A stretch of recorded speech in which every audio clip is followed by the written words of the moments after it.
This is Dave Kroll. I'm introducing the masterclass, another one of our masterclass series. Today we have Susan O'Hara and Robin Clark, who will be talking about healthcare simulation.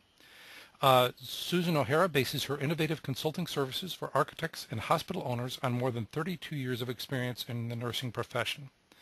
Ms. O'Hara offers computerized simulation modeling as a design tool for new construction and renovation projects.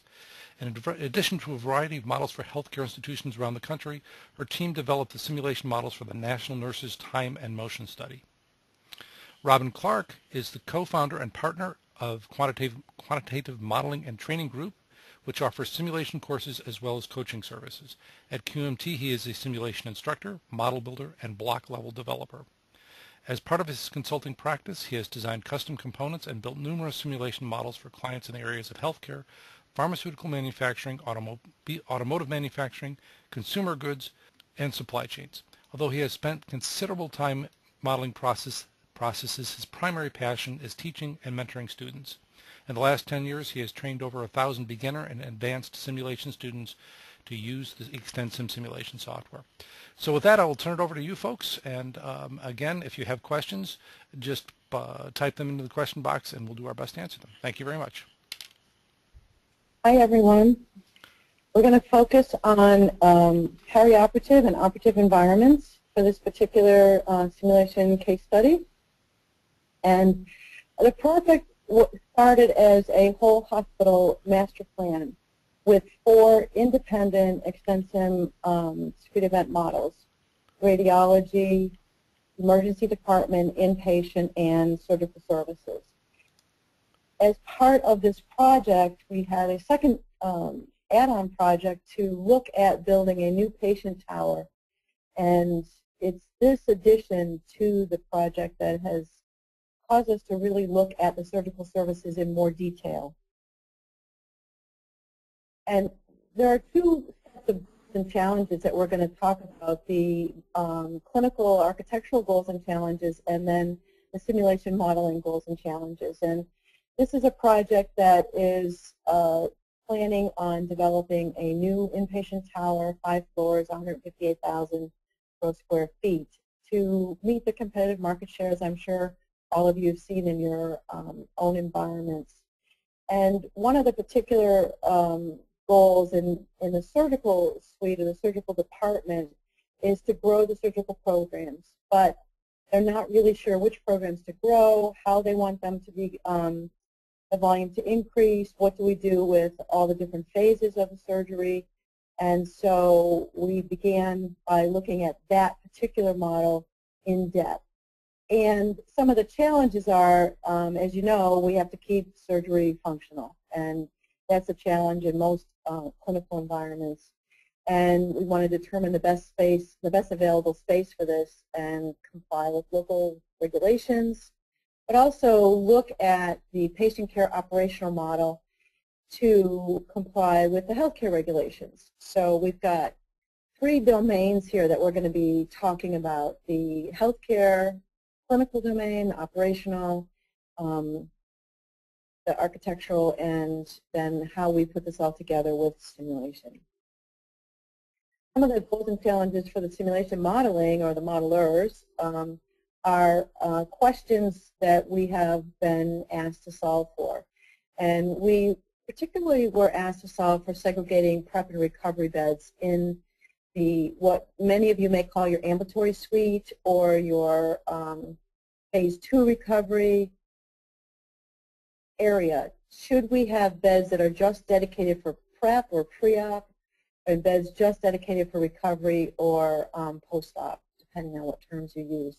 And obviously the never-ending question of, do we have enough OR capacity? And you see these considerations are the same on both the clinical architectural challenge as they are on the simulation modeling challenge, because they cross over, and that's why we look at a whole systems approach to our problem solving. And some of the challenges on the input and output side, and this is in red because Robin Clark told me to make sure I put this in red, because it is to me, I find it quite interesting and exciting, but that says a lot about what I like here. But for most, the data is the most difficult part of building a simulation model. And what kind of data, how do you get the data, where is the secret data, how do you get access to really uncleaned raw data.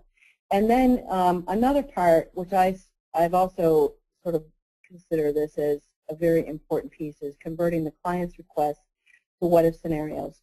A lot of times, and we'll talk about this more, the client is being told what they have to do.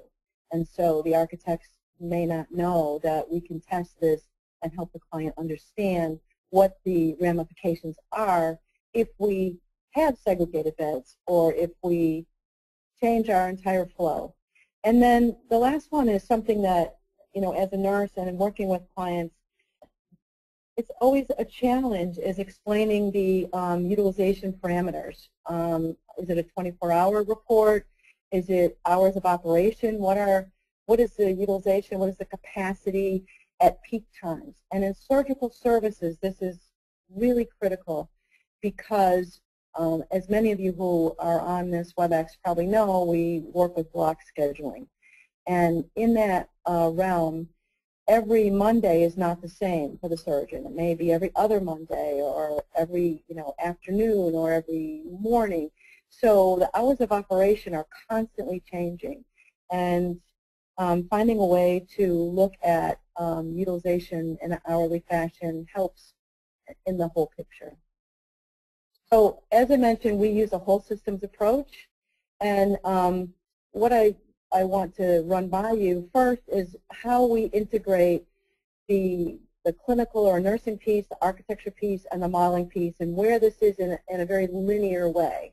And everyone starts at the beginning with existing conditions, including the work that I do to work with the architects and the engineers, is to begin to understand the data in a qualitative and quantitative way. So I'm looking at quantitatively reports, raw data. I usually use 1-year retrospective data, and at the urging of my wonderful engineers, I now begin with 1 month of data so they can begin the model structures. Again, I don't have a slide called Lessons Learned, but please write that down if you're helping the engineers. Qualitatively is equally, and sometimes if not more important, because this is part of the interviews and the participatory observation where I actually learn more on the tour and interviewing with the patients, with the nurses. The healthcare architects are doing their existing conditions. They're looking at their floor plans. They're comparing them to what they're actually finding in the space. They're also looking to see if the existing conditions meet the guidelines. Sometimes some facilities, our older facilities, have done a lot of renovations that may not meet the current guidelines, so it's important to find out what the baseline existing conditions for the architecture is as well. So as we come together, the architectural and clinical teams, and that means not just our team, but also the hospital team, what we need to do is then understand the clinical processes that relate to the physical space and how the simulation is going to relate to that.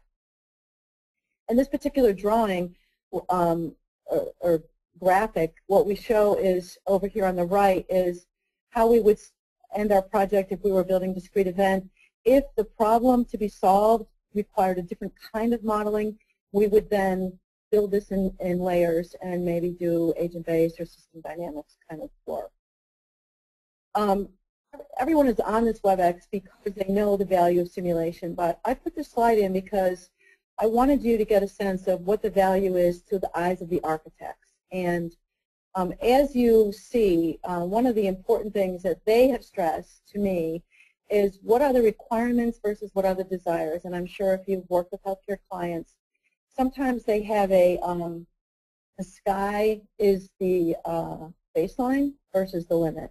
And they don't often get a chance to express their opinions and their needs about what they want in a space, and so they want everything. And this is where architects are, really faced with trying to help them see what is necessary. And then to do this in an evidence-based way, which is how we're trying to build space. We have evidence-based architecture, evidence-based healthcare, nursing, medicine, to me and to our team, simulation modeling is the gold standard of evidence-based planning.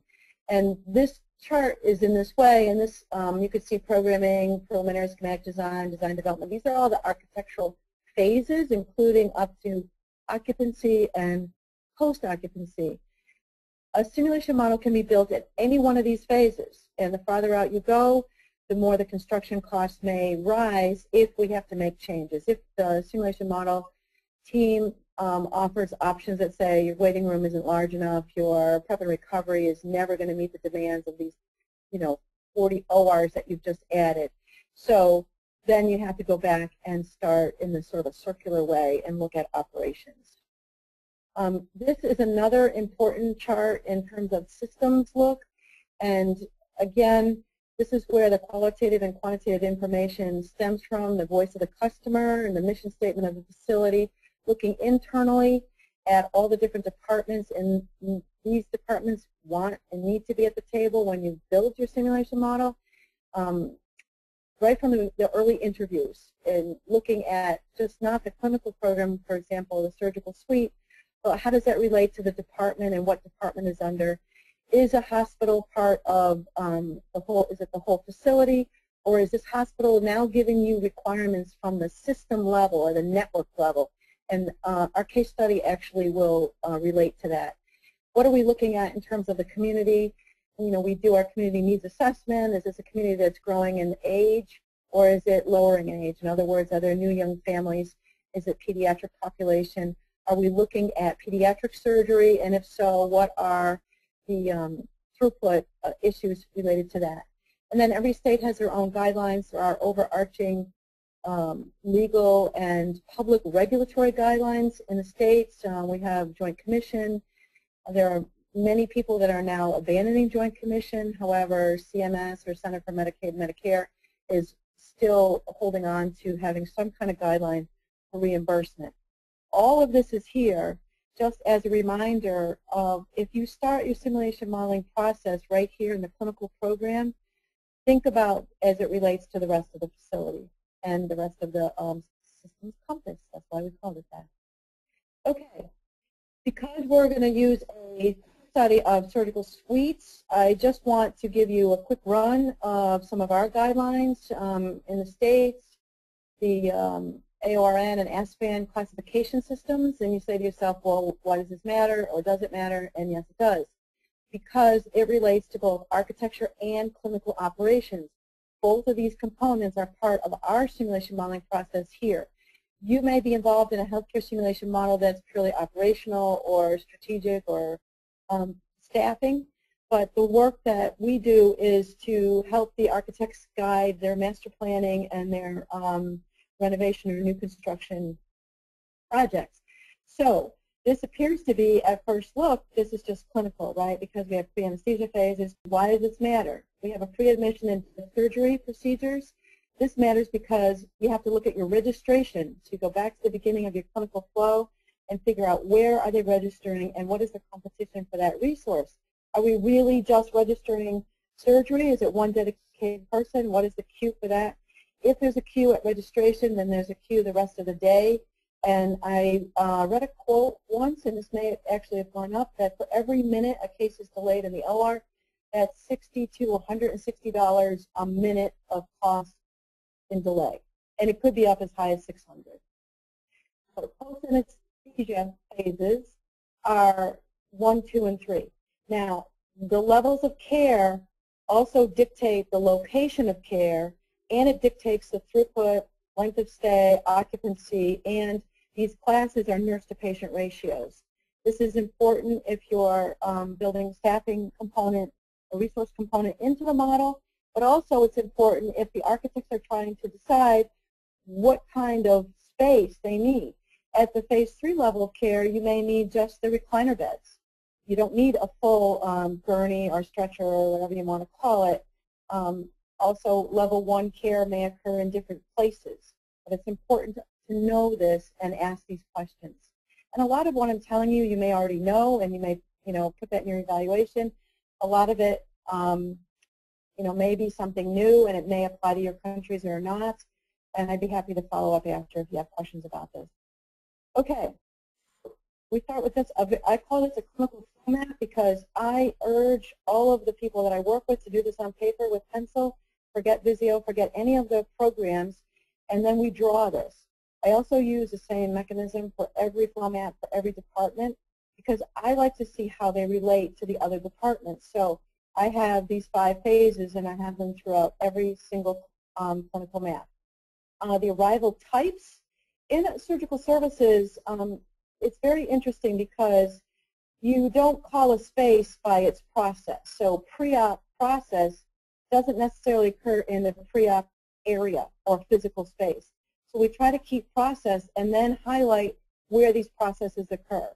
You know, the types of patients, and Robin's going to go over this a little bit more in just a minute, include your day surgery unit arrivals. In other words, they come in and they go home, patients who come in and then will be admitted, and patients who are already inpatients or admitted.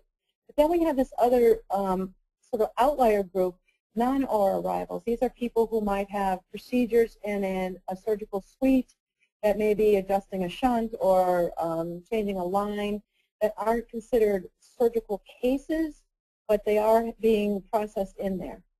And then this is happening less and less, I think, because EDs are bigger, that patients who are waiting to go directly from the ED to surgery, they may get pre-op in the ED, and they may not. So it's these are the 5 categories that I use on all of our interviews. You're going to see this schedule in simulation modeling lingo. It probably won't have a colored box. There are these highlights. This is how we get the information. And as you can see, I've made 2 attempts to try to quantify it. But this is the way the schedule is on Tuesdays and Thursdays. I'm not going to read all this, but there are 10 OR rooms until 3 p.m. But on Monday and Friday, we have 8 OR rooms to 3 and 5 to 6 ORs till 7 p.m.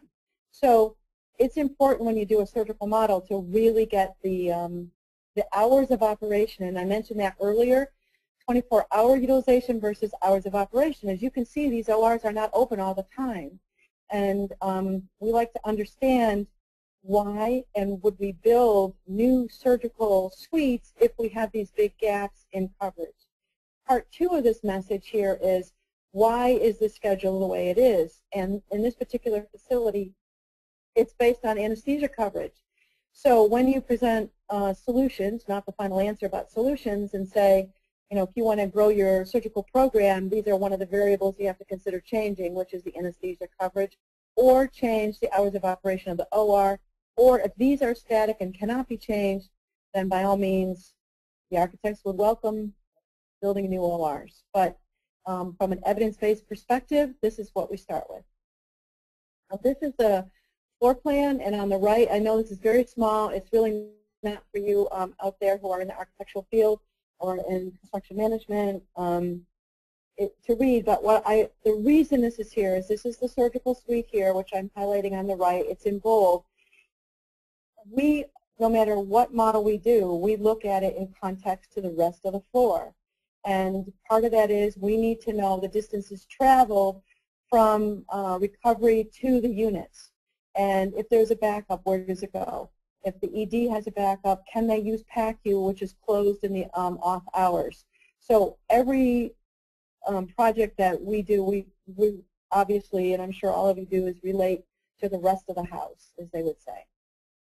So I'm going to turn this over to Robin. He'll give me one to scroll through the slides, but we're going to talk now about the simulation modeling approach.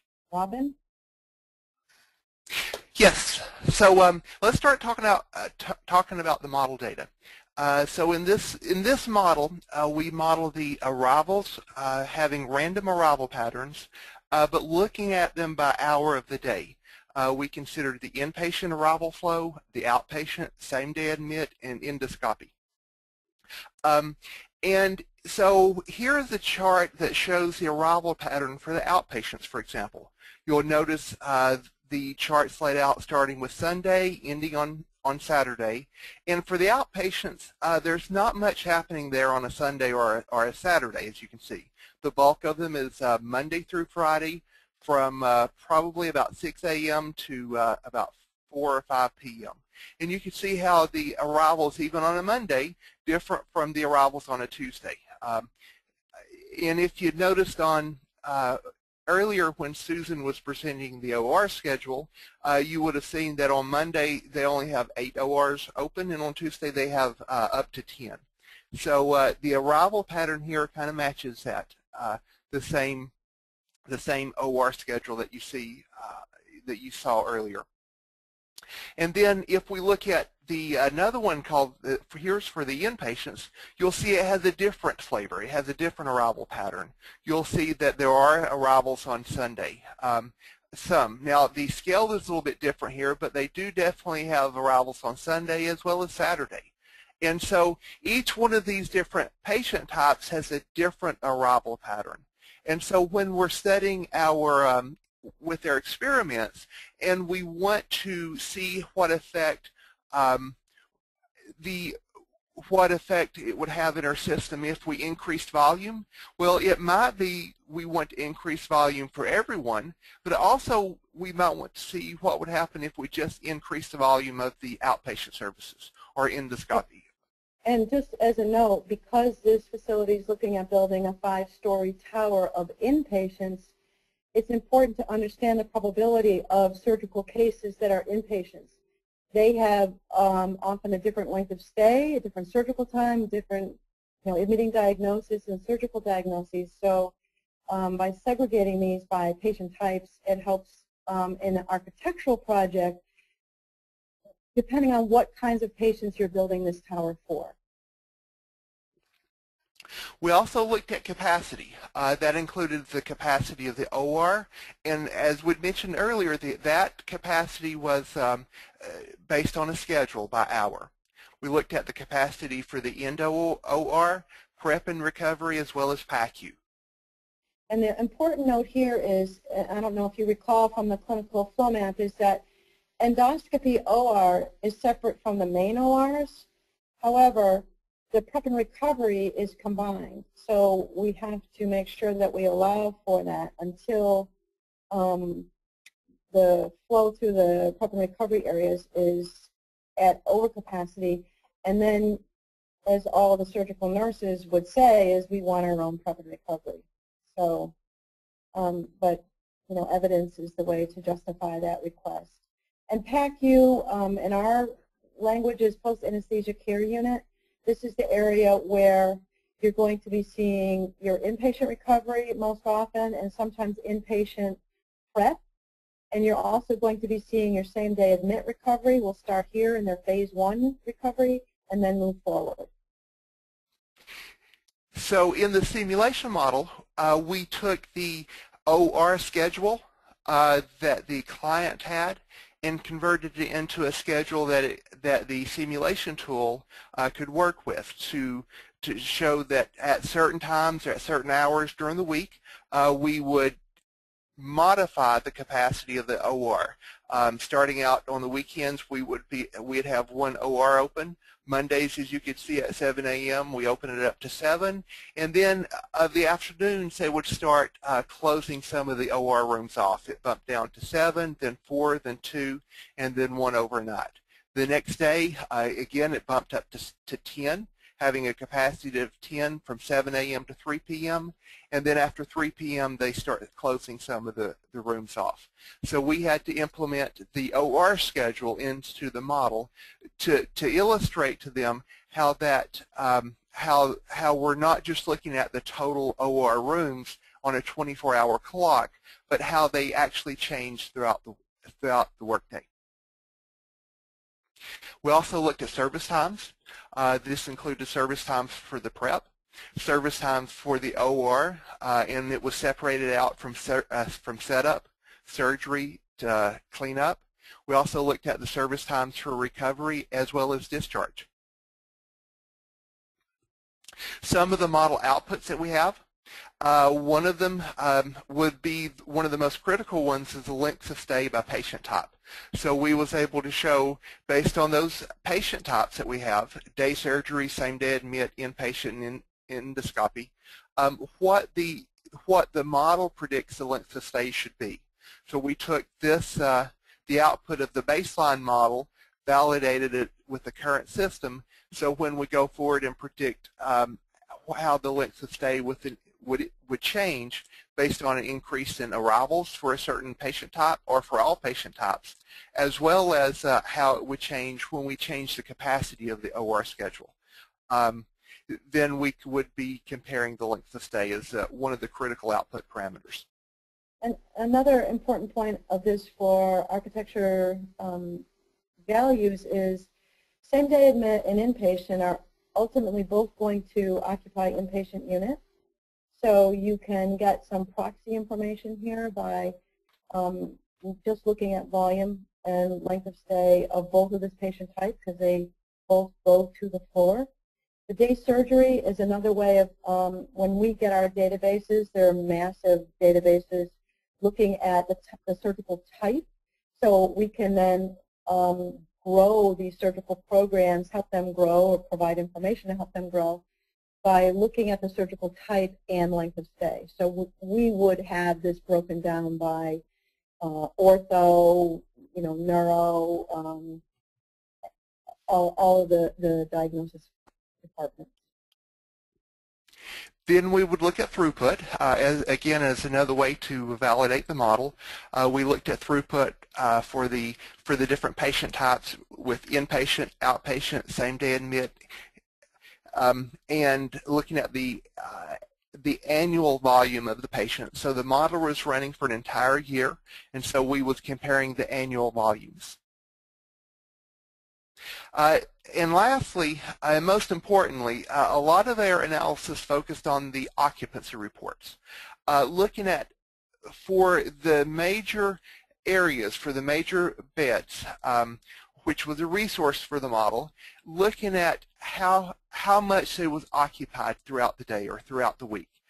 We did this for both prep and recovery, the OR, as well as the people waiting to get into the OR, endoscopy and recovery. And if we, let's take a minute and look at some of these charts. So the first chart that I have is looking at the occupancy of the OR. So the first thing I want to show you is you'll notice at the bottom, you'll see the days of the week listed out there, Sunday through Saturday. You'll see some times out there. And so this is a weekly output. This is not for a particular week, but I ran the model for a year. And for example, every Monday at 12 noon, I was capturing the statistics on the average number for that hour that was in the room. I also captured statistics on the average plus 1 standard deviation, the average plus 2 standard deviations, as well as the maximum number I found in that room between the hours of 12 noon and 1 p.m. And lastly, I'm showing on there in the yellow line what the actual capacity was. Again, this matched up with the OR schedule. It wasn't just a 10-hour OR, 10 rooms open all the time. Again, the surgeons only staff those OR rooms, and the anesthesiologists only staff the OR rooms. A certain number of them based on the hour of the day. So you'll see in this case, when we did their analysis, we bumped the weekends up to about 3 OR rooms being staffed. And that was mostly because when we was doing the experiments and we was increasing the volume, we didn't want to focus too much on the weekends. We wanted to focus on Monday through Friday, but we didn't want the weekends to cause us a problem as we bumped those up. So then we really focused on Monday through Friday starting at 7 a.m. or 6 a.m. and looked at the schedule from 6 a.m. to 3 p.m., 5 p.m., 7 p.m., 9 p.m., and incrementally bumped down the OR rooms based on their schedule. And what you will see is if you look at the green line, that's the average plus 1 standard deviation. So 60-something% of the cases would fall underneath the green line, as in the OR rooms was occupied 60-something% of the time underneath that OR room, underneath that green line. Now, if you look 2 standard deviations out, which would cover, again, 99% of the cases, it did get bumped up to 10 or 12. but we're not really focusing on that. We don't want to build the OR room so they would never exceed capacity. We still want to keep a finite limit on the OR rooms. And so if we go to the next slide. Robin, I just want to say one thing. This is important for architects' side because when they are doing their master plan, they really are being asked by the stakeholders, by their clients, what is the worst case scenario, and they also want to be able to recruit surgeons. So if your facility is looking to recruit new surgeons, they need to know where the leeway is and what the case is. They may say, we know this new surgeon is going to bring us up to here, and then that changes their prioritization of the budget for this project. One of the other outputs that the architects was very interested in is as they bumped up the number of rooms, we wanted to make sure that they wasn't overutilizing any of the rooms or underutilizing any of the rooms, and that had that wasn't looking at it on a 24-hour clock, but based on when they're open. So we provided output for the utilization by hour of the day throughout the week. You can see typically the OR rooms are utilized between 70 to 85% throughout the week. Some days they have higher volumes, some days they have lower volumes. Another important aspect that you'll see in some of the slides is the people waiting to get into an OR room. So because of the constraint of the number of rooms open, once they go through the prep area and they're ready for surgery, then one important measure was how long do they have to wait in the prep area and tie up a prep bed, because all the OR rooms are occupied. So I was looking at the people waiting for an OR room. If you look at the bottom, on the bottom there, you'll see the blue mark, the dark blue line. That shows the average number of waiting. But I also looked at the average +1 standard deviation and the average +2 standard deviations, as well as the maximum. Yes, the maximum did bump up there to at times from 10 to 12 people. However, though, that would be more like one day out of the year it could have been 10 people waiting. But for the most of the for this model run, everybody waited well, on average, so it's less than one person waiting throughout the week. That would be the dark blue line at the bottom. But I did want to look at the statistics of the people waiting.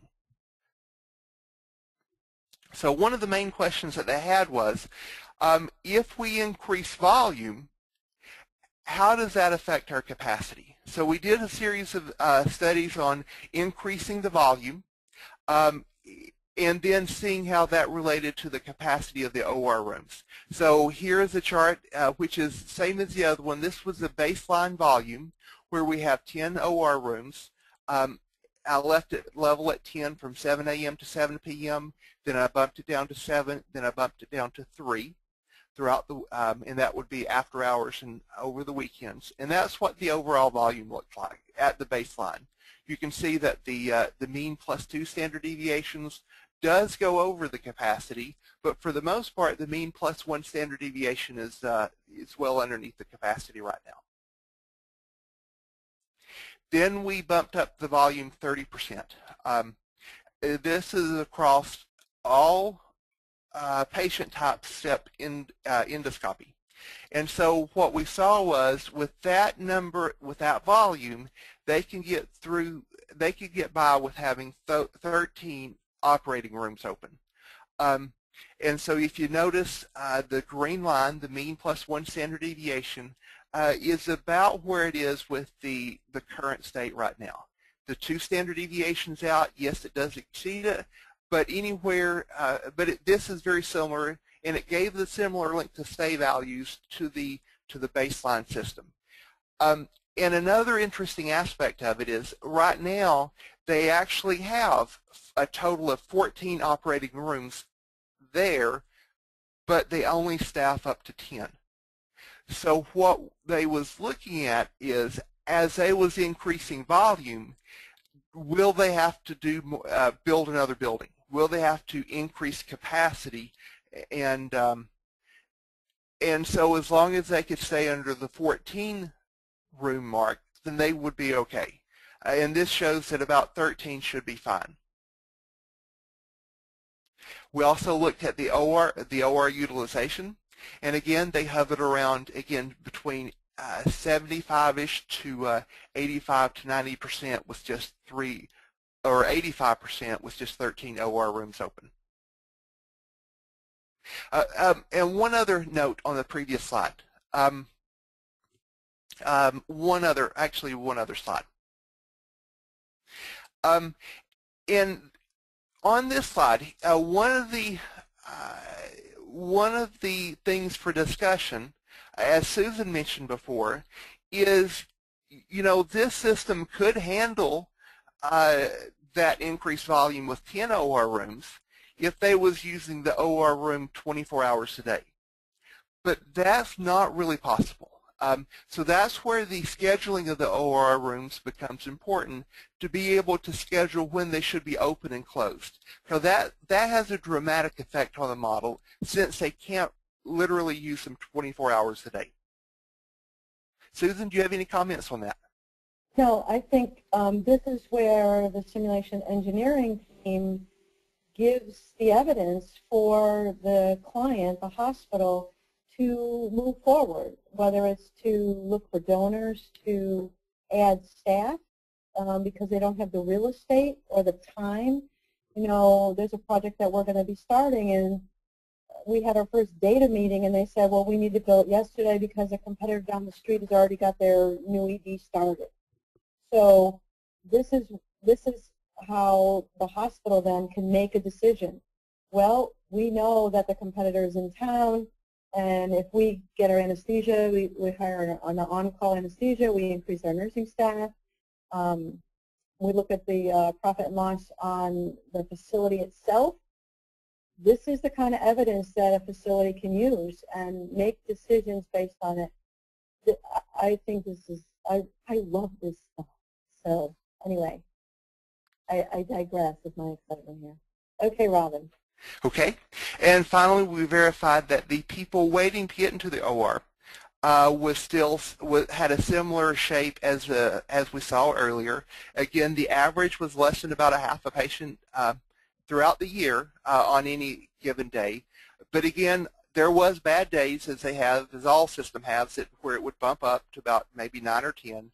But again, that was more likely one day out of the entire year. And the important thing here is to understand the case histories that we can actually look at and see why this happens. Why did we have this big bump? Was it that there was a surge in ED? Was it that there was another ED that closed? Was there an accident in the community if it's rural? Was there an event going on?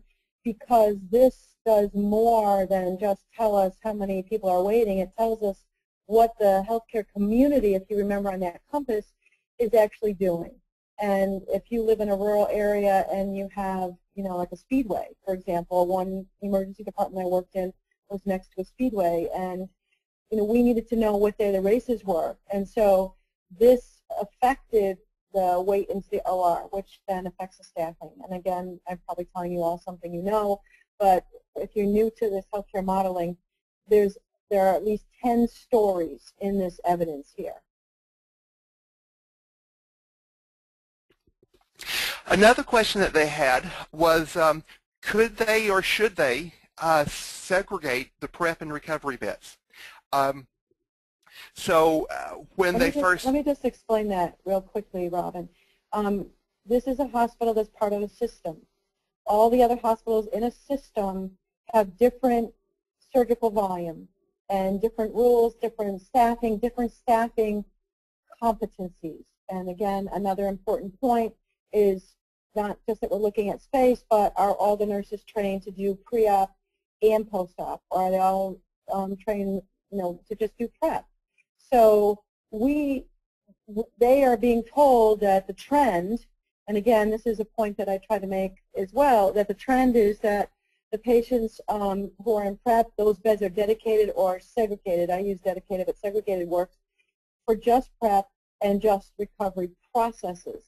Anyone that's worked in surgical volume or surgical suites knows that the first case of the day, everything's perfect.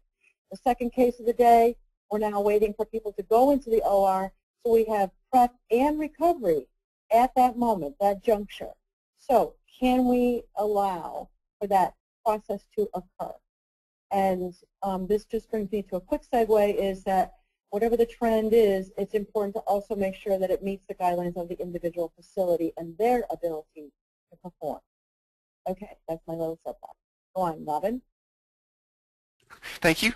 So, so in looking at the prep and recovery, in order to segregate the beds versus non-segregate them, currently they are non-segregated.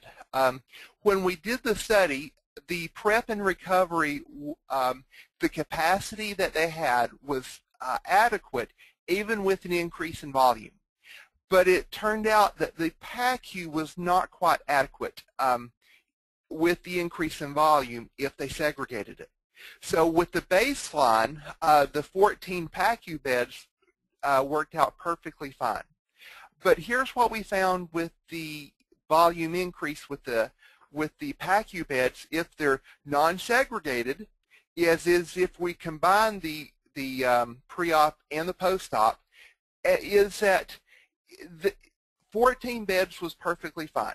If you notice, the maximum occupancy throughout the week is well underneath the 14 beds needed. It maybe touches a 14 at a time or two on a maximum value, but even at 2 standard deviations out, it never touched it. However, though... Oh, sorry, Robin, go ahead. No, go ahead. I was just going to say one thing about these high numbers is that many of the PACU patients who are going to be admitted, there are times where they stay in PACU 24 hours because the inpatient beds are unavailable. So before you make a decision on this, that's again why we look at this in context, is to understand if the inpatient capacity is the restriction. That's what I just wanted to add. Okay. So if we look at the segregated beds, when we did the study with it, so we took the PACU beds and I segregated them out into using 3 for the pre-op and 11 for the post-op. So this looks at the pre-op beds in PACU. And the reason I chose 3, 3 is somewhat of an arbitrary number, but when we run the model, it looked like 3 beds would be plenty enough to give coverage throughout the typical week. Again, you'll see the maximum value bumped up and hit the capacity a time or two, but even at 2 standard deviations out, it was well underneath. It was 3 would have been perfectly fine. Now 2, however, if I'd have bumped it down to 2, then that would somewhat constrain the system. That would be getting there close to the mean plus 1 standard deviation out. And so I couldn't leave it at 2 there. So I had to at least leave it at 3, and that would leave the other 11 beds for the recovery, area. Right. So if we left the other 11 beds for the recovery area, then it gets a little bit tight there. As you notice, that the 2 standard deviation out, it does go over that 11 bed limit at times. And the 1 standard deviation out is getting kind of close. So this story told them that they could segregate them, but it's going to be awfully close. They might have problems from time to time. So that's when you'd have to go back and kind of really understand, as Susan was mentioning, you know, why exactly are you wanting to segregate them versus non-segregated? That, yeah, segregation, non-segregated beds would give you additional capacity, but, you know, we need to also understand why they might want to look at that issue. Susan? Yep, that's actually correct. And I think what we've been trying to give you a sense of is, even though this particular simulation study was on surgery, prep and recovery, and the whole surgical process, you can't do it in isolation of knowing where your arrivals are coming from. And even though we say they're ED arrivals and maybe that's not a big factor, if you're growing the program, any program, it's important to understand the whole picture. So what this did for the architects is help them, first of all, kind of relax a little, because they were quite anxious, being told, this is how we have to do it. And I think that's another point that we want to make, that we made at the very beginning of our talk, and we'll circle back, is what is required versus what is desired and who is requiring it. So at the system level, it makes sense, and maybe prototyping is the way to go for that particular system. But if you go back to the client and say, okay, we understand that and we'll build it accordingly, but this is what you need to know from the evidence that we're providing, and it's all your data, is that if you do this, these are the other resources you have to get into play. Your PACU nurses, your hours of operation, your anesthesia, your pharmacy, facilities, etc. So I think in summary, it's important to understand the whole environment, and for this particular approach, to be able to see the days of the week and the times of the day, again, thinking through, nurses generally have 12-hour shifts. Although this wasn't a staffing study, it tells the nursing staff where their peak is. And I think with that, Robin, if you have any final words, I think we're actually time and available for questions. That works. Robin, do you have any other thoughts on what you learned or what you got out of this? Or I'm good, Susan. Are there any questions out there? I do have some comments. One comment first, and then it looks like a couple of questions. So the first comment came from Yuri, rather a while ago, actually. He said this was the best description of a conceptual modeling building process that I have seen introduced. Excellent. Thank you, Susan, for the clarity. And then Doug Shannon had a question. I'm sorry, Susan, did you want to comment on that? No, I'm so, it's really complicated to explain the 3 domains and to get it so that people are excited about it. That's great. Thank you. That's all. I can't do it, of course, without Robin. So. Doug Shannon asks, let's see, he says, interesting dynamics for OR availability. This seems to reflect staff availability and staff dynamics as they shift from other important tasks. Opening another OR would have an impact on other staff responsibilities, so this looks very complex. Can we elaborate, or do you want to respond? Can I respond a little bit? Sure. So the main purpose of this project was more to look at capacity, and so we left out the staffing piece of it. We integrated the staffing piece and their availability by looking at the service times and using actual service times. But the staffing component, we left out because it was mainly focused on an architectural point of view, from looking at how many rooms we needed, how many beds we needed. But we also, because we had real data, we knew the length of stay. We also knew the staffing, what the nurse-to-patient ratios were. If you remember right at the beginning, we looked at the phases of recovery and it said class. It was 1 to 3 or 1 to 2 or 2 to 1. So knowing what their existing staffing was is a proxy for understanding throughput given that scenario. Another question, Jack Kessler asks, what did the model look like? Oh, it's so cool, Jack. And sorry, that's secret. No, I'm kidding. Are you saying what the actual simulation model looked like? I'm just repeating Jack's question. How is it structured? Is his question. Okay. Robin? It was basically Well, there was, of course, it was mostly a database model. On the front screen, it was just, the high-level process flow, but all the good stuff was involved in the database. As I described the model data at the beginning, all the intricacies of the model was basically set up in table form. And then with the Excel spreadsheets that you see here, was being automatically generated and exported to ExtendSim, or exported to Excel. And the one thing about the model I just want to say is, and how it looks, is our philosophy is that when we create the models for the hospital clients, that the nurses and the staff in the facility, we want them to use the model. We don't want it to be, I think Robin taught me a term called shelfware. We don't want shelfware. We want them to use it, and it has to pass sort of the, part of it is the intuitive test. So the model worksheet has to be something that makes sense to them. So they can navigate through the interface or the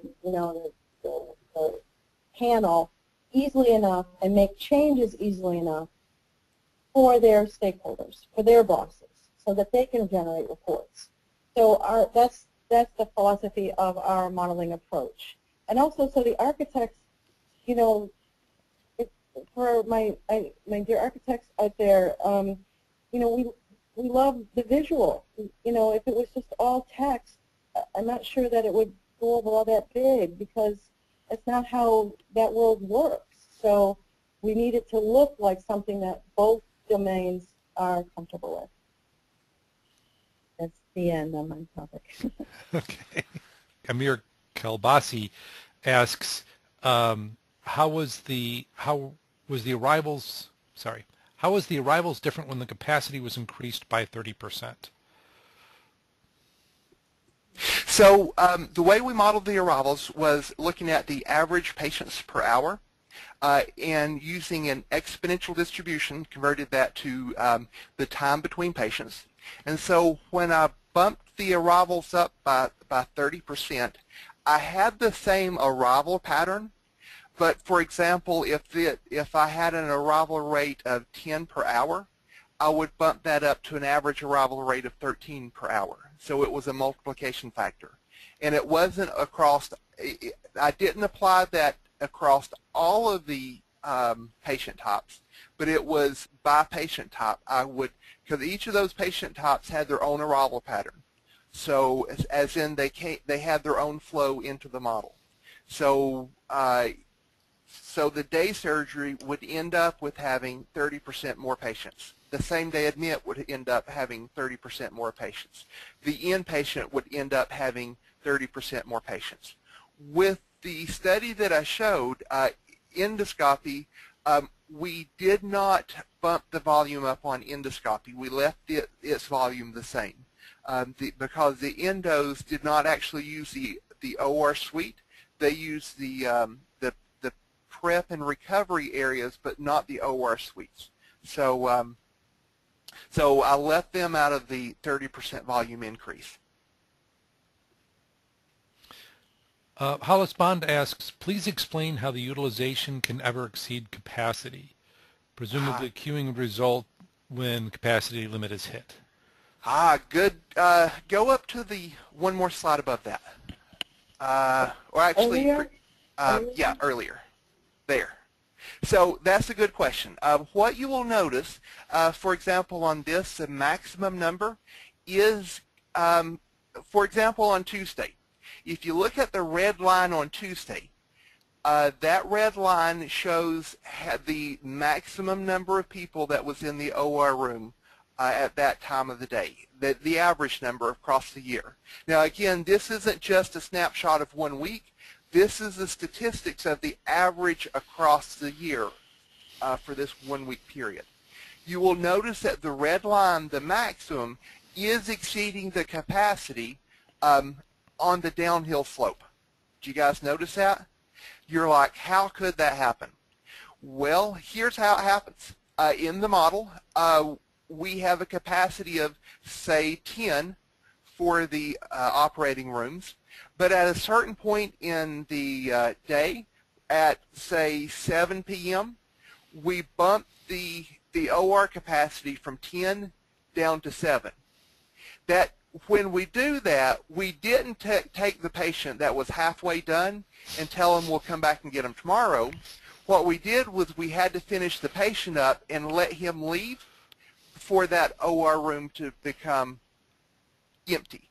So when we transition downward from one resource state to another, there is a small time lag for that case to finish getting out of the system so that the OR could close. And so that leaves a little bump there where the maximum is above capacity. But that just happens on the downward slope.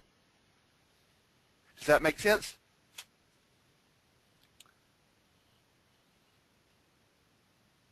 Those are the questions I've seen so far. I'll hang around for just a little bit more and see if there's anything else that comes up. Oh, I did have one comment from Yuri I wanted to read off. Another comment from Yuri. It says, excellent team presentation. It clearly demonstrates the preparation of a model of a real-world complex scenario involves many stakeholders and a wide range of complementary experts. It demonstrates well how the critical simulation project stages fit together in the process of solving the underlying problem. So that was Yuri's. We just need him to write like our advertising. Could you please talk to my professors at school that I'm learning about interdisciplinary teams?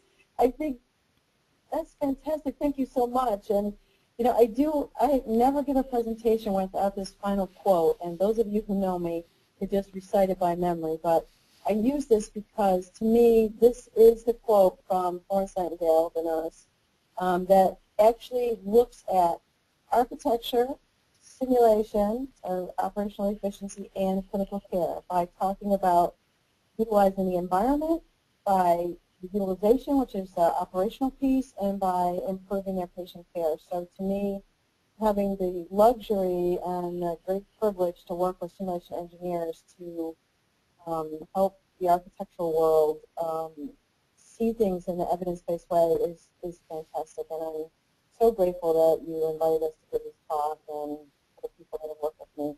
And my shout out to Australia and my friend Ian Gibson out there who actually came with me to the time and motion study, met us there. So I just have to say hi.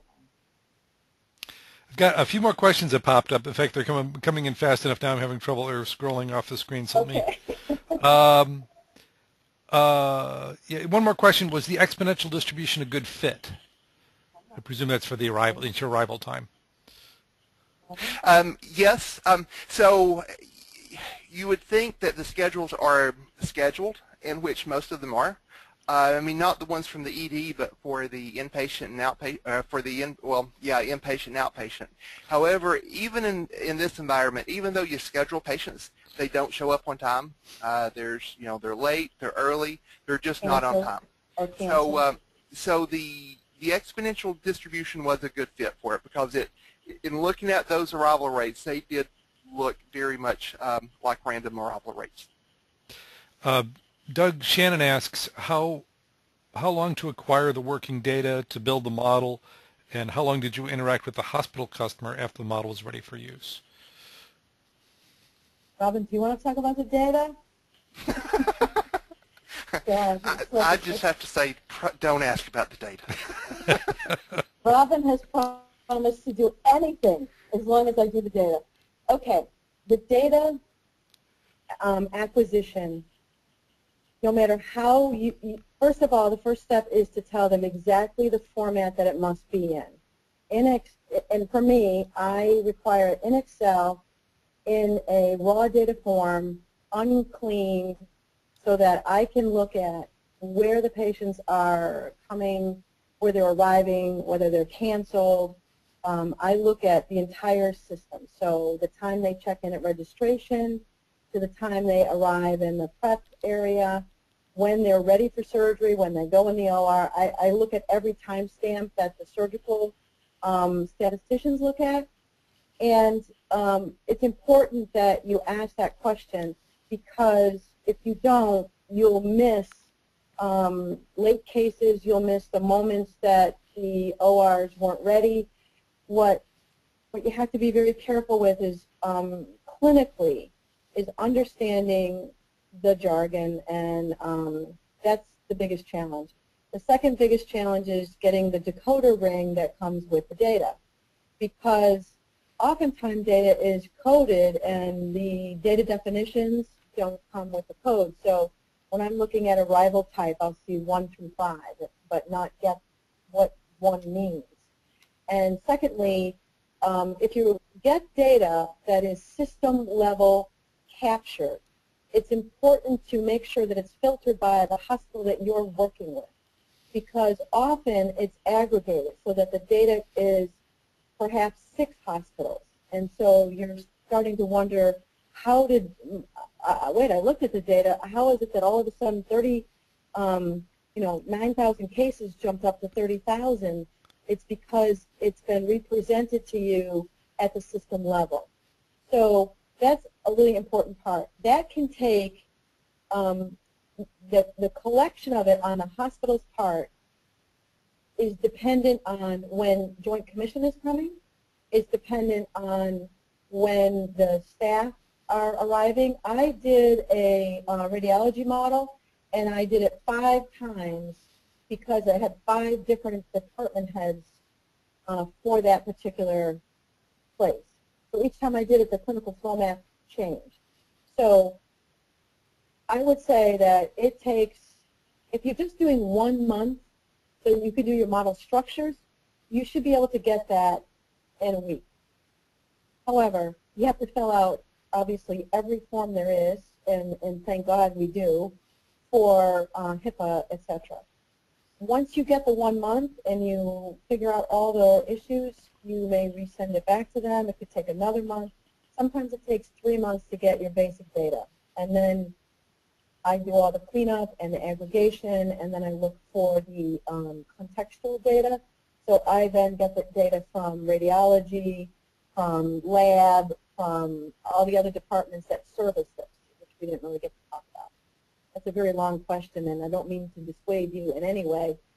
It's a lot of fun, and if you have any questions about getting it, I'd be happy to help you write a data request that's very clear that that's a clinical data request.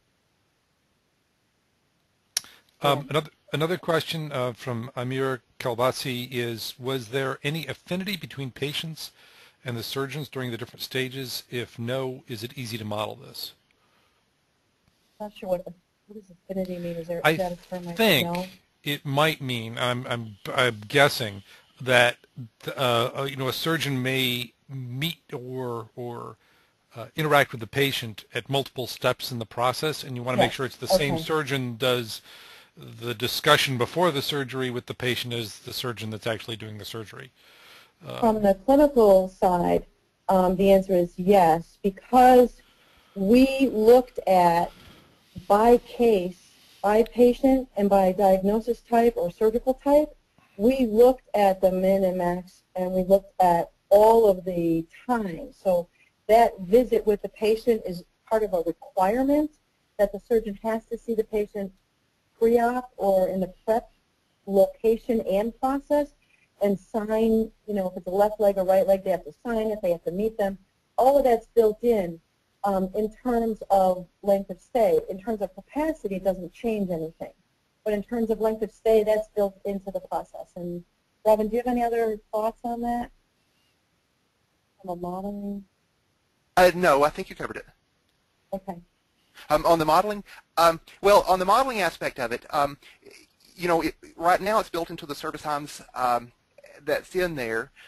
But if you was to model that's kind of a different level of model when you put in the surgeons, what cases they cover, what patients they're working with.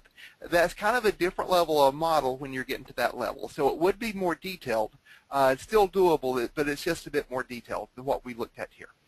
Yeah, there's some features in ExtendSim and the advanced resources where you can, once you have a resource, or you can require a specific resource. You could say this patient is scheduled for this particular surgeon, and that's the only surgeon that's going to be able to interact with that patient.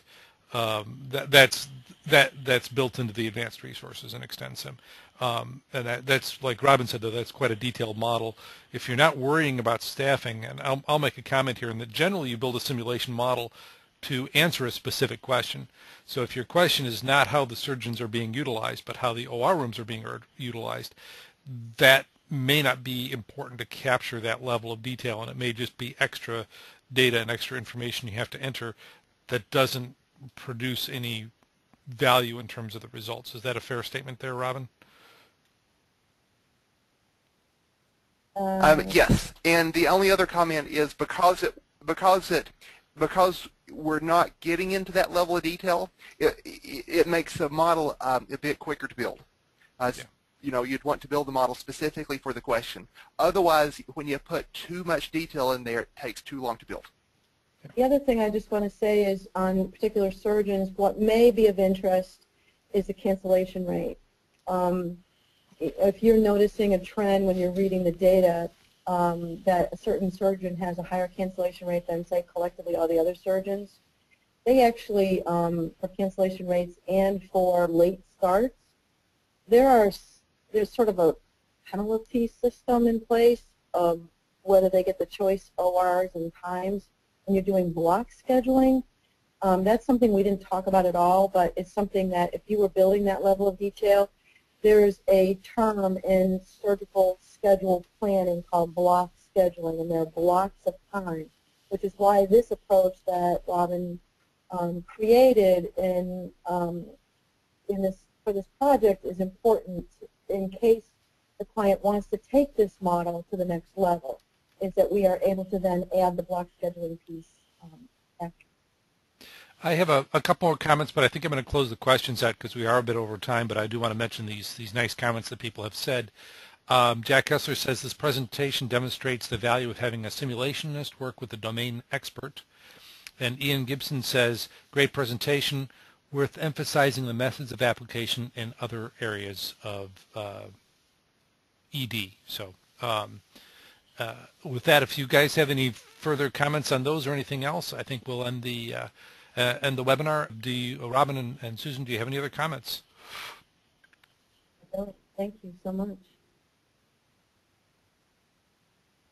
Okay, thank you very much, guys. I'm going to end the webinar now. If you have questions following on, feel free to email me.